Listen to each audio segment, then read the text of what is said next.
Today's question comes from John in Indianapolis. I have a high-stress job that pays $230,000 a year. In addition to dealing with aging parents, teenagers, and the pandemic, the job is wearing me out, and it's having a negative impact on my life. I've been offered a new job where I'd take a $30,000 to $40,000 a year pay cut with the same company, but the work is invigorating and entrepreneurial. I'm having trouble justifying this pay decrease, although I feel I'm going to be happier. Our only debt is our mortgage. College is funded, my wife earns a great salary, and we have a healthy savings account. So why am I struggling with this decision? I don't want to be one of those unhappy people saddled with a job they don't like, yet they stay for the money. Well, John, then don't be one of those people. You don't want to be one of those people?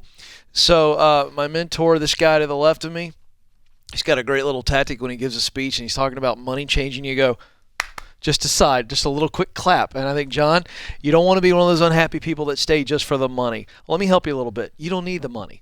A $30,000 to $40,000 pay cut right now for you is going to take you just below $200,000 a year, and your wife makes a great salary. We don't even know that number. So you guys may be in that $300,000 range. You're above $250,000. This work is clearly having a tremendous impact on you. All of the signs are there. You need to give yourself permission to do the right thing, and this is the right thing. I will also tell you that this new job, being invigorating and entrepreneurial, tells me two things: that there's probably a path back up to the money you're making now, if not going beyond that. I don't have that information in front of me, but this is the right move. You don't need to feel bad about it. You're not doing the wrong thing.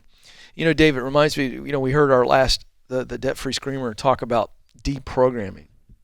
And this is an issue here where we are so programmed in our world to put significance and success completely in the financial bucket, and yet that's just simply not the case. And it makes people like John feel like if I take a strategic cut that I can absolutely absorb, that somehow I'm doing the wrong thing, or it's a dumb thing, or a not smart thing. And I think that's real. But in this case, John, this is the right move all the way around. I don't think it's dumb, and I agree with Ken. I would take it. However, I think you need to keep in mind that the aging parents and the teenagers are still going to be there. So where's your stress really coming from? What's really going on?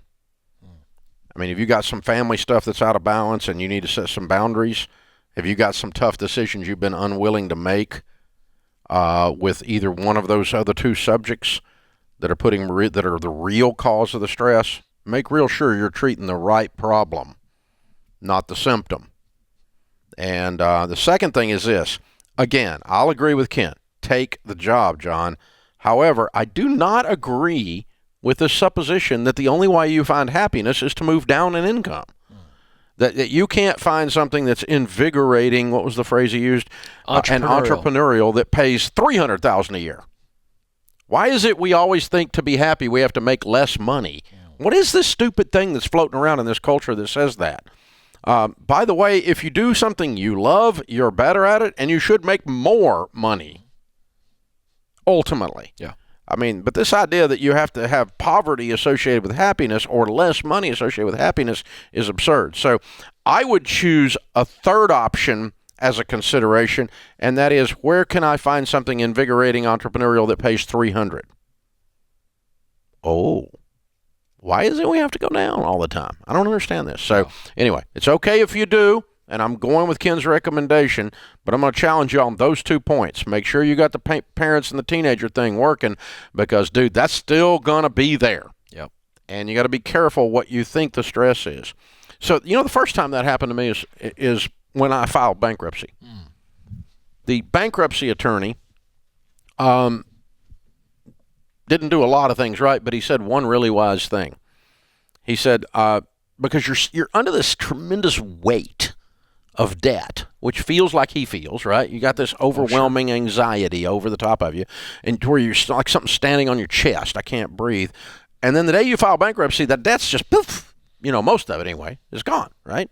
And then you got some more stress points, but by and large, I've been fighting it for 2.5 years. I was ready to set down the rock, baby. Yes. Okay? But that guy looks at me and he goes, you know what? Filing bankruptcy does not create an income. Yeah. Mic drop. Yeah, that's right. It's really good. It's like, you're not going to prosper because you filed bankruptcy. You've still got to go out there to kill it and drag it home. Whatever it is, you still got to find a way to eat. And of course, I respond, I got this figured out. But I mean, it's still, I can remember that 30 years ago. I remember that conversation right now. Yeah. And so that's what I always think, be careful what you wish for, because it may not be touching what you're talking about. You're still the common denominator. You're still going to be in the next marriage. You're still going to be in the next job. Your parents and your teens are still going to be there after you make this move. You're the common denominator that follows you everywhere. I'm glad you brought that up because he could take this move and it could be on paper all the things that he says it is.